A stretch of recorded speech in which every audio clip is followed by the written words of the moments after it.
हमारा next topic है grouping of sales. जैसे हमने रजिस्टर्स की, कैपेसिटर्स की ग्रुपिंग की है, इसी तरह से हम सेल्स की भी ग्रुपिंग करेंगे।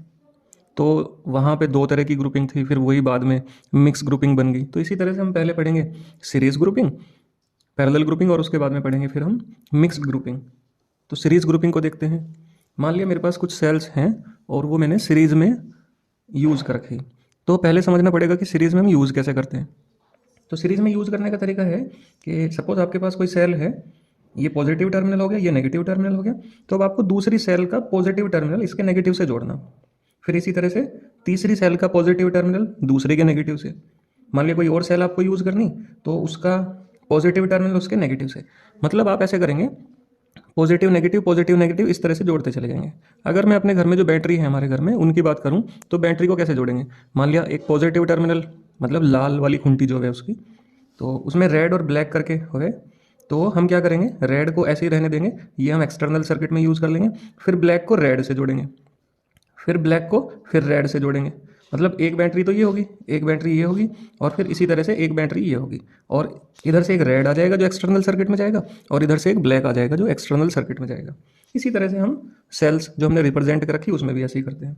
तो इनका जो टोटल ईएमएफ होगा, टोटल ईएमएफ टोटल ईएमएफ होगा इनका E1 plus E2 plus E3 plus E4। अगर आपने और ज़्यादा सेल की यूज़ की होती तो फिर ये ऐसे ही जुड़ता चला जाता। इसी तरह से total internal resistance, total internal resistance वो क्या होगी, वो भी इसी तरह से जुड़ती चली जाएगी। भाई सीरीज में तो हमने पढ़ ही रखा, R1 plus R2 plus R3 और डैश डैश डैश, इस तरह से जुड़ती चली जाएगी। अब तुम्हारे दिमाग में ये सवाल बन सके कि ये मैंने लिख तो दिया, लेकिन इसका जस्टिफिकेशन क्या है, इसका प्रूफ क्या है। तो अगर इसे प्रूव करना हो तो प्रूव कैसे करेंगे हम इसे। मान लिया मेरे पास दो सेल हैं, मैं इसे दो सेल से प्रूव करता हूँ। दो सेल हैं, वो मैंने सीरीज कॉम्बिनेशन में यूज़ कर रखी। ये एंड ए है, ये एंड बी है। यहाँ EMF E1, यहाँ EMF E2, यहाँ सेल की इंटरनल रेजिस्टेंस R1, यहाँ सेल की इंटरनल रेजिस्टेंस R2। सीरीज में क्या सेम रहा करता है, हमें पता कि सीरीज में करंट सेम रहेगा। क्या सेम रहेगा, करंट। और क्या डिस्ट्रीब्यूट होगा या क्या अलग होगा, वो होगा पोटेंशियल डिफरेंस। मान लिया यहाँ पोटेंशियल डिफरेंस कितना है, V1, और यहाँ पोटेंशियल डिफरेंस है कितना, V2। तो अगर मैं टोटल पोटेंशियल डिफरेंस निकालने लगूँ तो वो कितना होगा, वो होगा V1 प्लस V2। अगर मैं V1 की वैल्यू निकालूँ फॉर सेल्स, सेल्स के लिए हमने एक रिलेशन पढ़ रखा, और वो रिलेशन क्या है, वो है कि E is equal to V plus IR। Cell के लिए ये रिलेशन है। तो अगर यहाँ से V की वैल्यू निकालूंगा मैं, तो वो होगा EMF माइनस IR। अगर इन वैल्यूज़ को सब्सटीट्यूट करूँ, मान लिया ये तो हो गया नेट पोटेंशियल या टोटल पोटेंशियल, तो उसकी जगह मैं लिख सकता हूँ EN या E नेट माइनस करंट तो सेम ही रहना R नेट। नेट से मतलब है टोटल EMF और टोटल इंटरनल रेजिस्टेंस। V1 की जगह क्या लिखूंगा, E1 minus IR1 plus V2 की जगह क्या लिखूंगा, E2 माइनस IR2। यहाँ से E1 और E2 को एक साथ लिख लिया, E1 प्लस E2।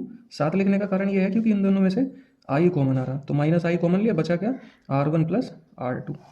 अगर मैं कंपेयर करता हूँ दोनों साइड को, कंपेयर बोथ साइड्स, अगर दोनों साइड को कंपेयर करूं तो वी गेट, हमें क्या मिलेगा, हमें मिलेगा कि ई नेट टोटल ईएमएफ जो होगा सीरीज कॉम्बिनेशन का, वो होगा E1 प्लस E2।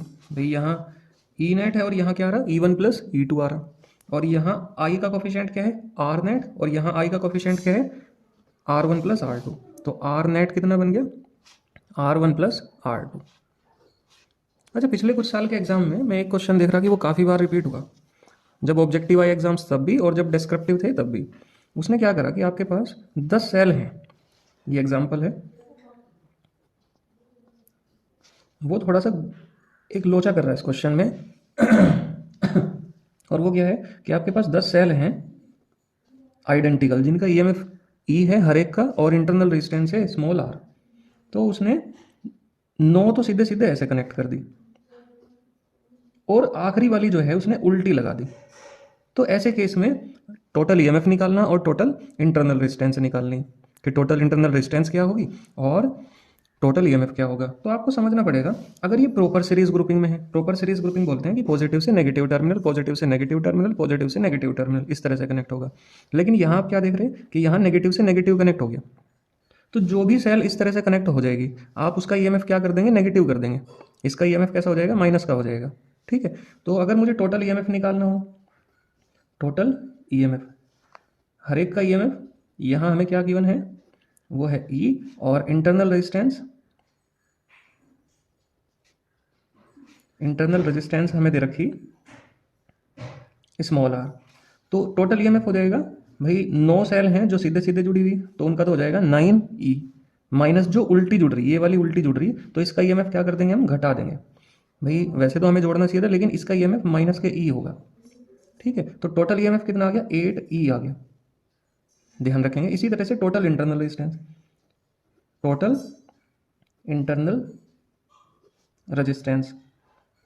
तो टोटल इंटरनल रेजिस्टेंस कितनी होगी। अच्छा, रेजिस्टेंस पे कोई फर्क नहीं पड़ता, रेजिस्टेंस तो वही भाई, चार्ज को सेल के अंदर से तो होना ही पड़ेगा, तो रेजिस्टेंस कभी घटती नहीं, रेजिस्टेंस हमेशा बढ़ती ही बढ़ती है। ठीक है, तो रेजिस्टेंस तो सीधे सीधे जुड़ जाएगी। रेजिस्टेंस कितनी होगी, 10R होगी। तो ध्यान रखेंगे, इस तरह का क्वेश्चन काफ़ी बार पूछा गया, ये 2 साल पहले भी था, 3, मतलब इस तरह से कई बार पूछा गया है, मैंने कई बार पेपर में देखा, बल्कि सैम्पल पेपर में भी आपको देखने को मिलेगा। तो वो सीधे सीधे क्वेश्चन नहीं पूछता, थोड़ा सा क्वेश्चन को घुमा के ऐसे पूछेगा। अगर सीधे सीधे क्वेश्चन होगा तो आप इसका डायरेक्ट ही आंसर बता देंगे, 10 ही होगा और 10R होगा, क्योंकि जब सीधे सीधे जुड़ते ही जा रहे तो सबको जोड़ लेंगे। लेकिन उसने क्या करा कि सेल को घुमा दिया। अच्छा, इसी में अगर वो 2 सेल को घुमाता तब हम क्या करते, तो होता क्या कि 8 तो सीधे सीधे जुड़ रही, और माइनस उसमें हमें करनी पड़ती 2E, तो कितना बचा 6E। तो ध्यान रखेंगे कि जो हम, मान लिया हमें लग रहा कि 2 सेल उल्टी हैं, तो भाई 10 थी, 10 में से 2 घटाई, 8 बची, जबकि ऐसा नहीं है, क्योंकि 10 तो वो रही ही नहीं, अब तो वो 8 रही, और 8 में से भी फिर आपको 2 माइनस करना पड़ेगा, तो कितना बचेगा 6E। तो इस तरह के क्वेश्चन के लिए तैयार रहेंगे, हो सकता है कि इस बार देखने को मिले एग्जाम में। ठीक है।